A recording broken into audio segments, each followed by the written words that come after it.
Yeah. Big baby JTV. Let's start this off with a like. Join the Patreon if you like. Man, let's get into it, man. I'm sad right now, man. I'm sad right now. It's about Michael K. Williams, right? Michael K. Williams, also known as Omar Little, from The Wire, legendary actor. And he was not just an actor from The Wire. He was just an actor, period. Actually, just a human being, period, that was known for great things, right? And yesterday, they found him dead in his apartment. I think a relative found him dead in his apartment at age 54. And it looks like a drug overdose because they found some drugs in his apartment, right? And the crazy thing is, right, we don't know the details. We don't know what happened, right? But it looks like it was probably fentanyl, right?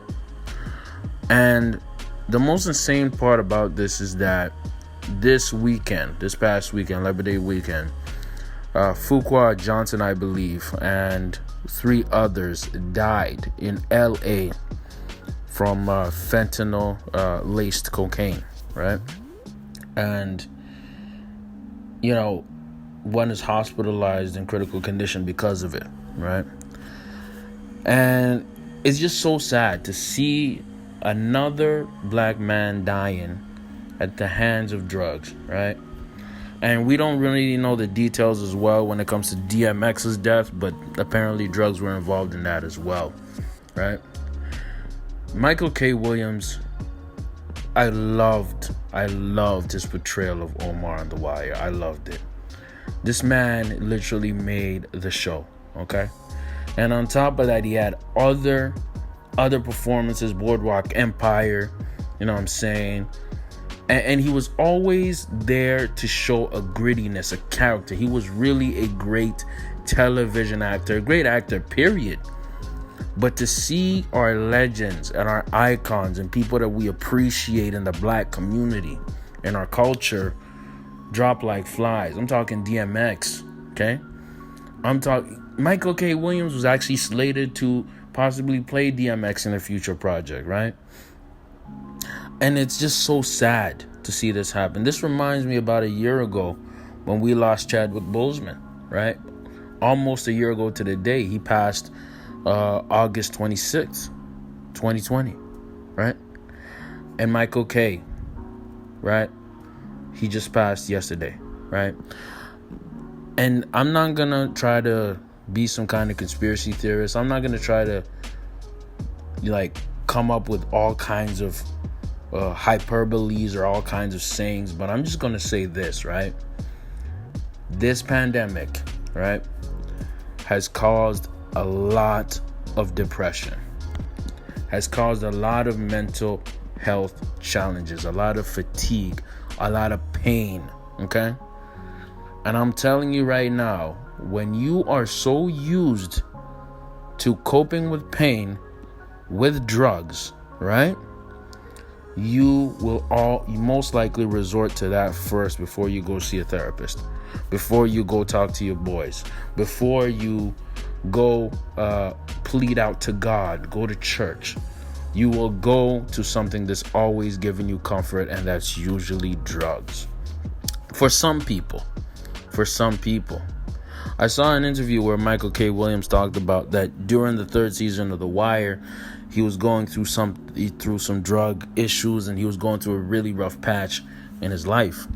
And he remembers that he went to a church, and somebody who didn't even know him saw the state that he was in and talked to him and essentially saved him, right?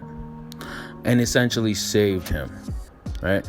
So I'm trying to tell you guys something like this, okay? You do not know what people are going through, okay? And from all accounts, from all the social media presence, from what people are saying about Michael Williams' character, it sounds like he was a great man. Period. A great man. It sounds like he was somebody involved in his community, right? He had 2 organizations, nonprofit organizations that were there in New York to help the youth with policing, to help the youth, the black youth specifically, right? And it always makes me sad when I see black men dying where they could have been prevented. This thing could have been preventable, right? Who knows what demons he was fighting? And now a 54-year-old man has passed away, leaving a legacy, right? Doing things that a guy from Brooklyn wasn't supposed to do.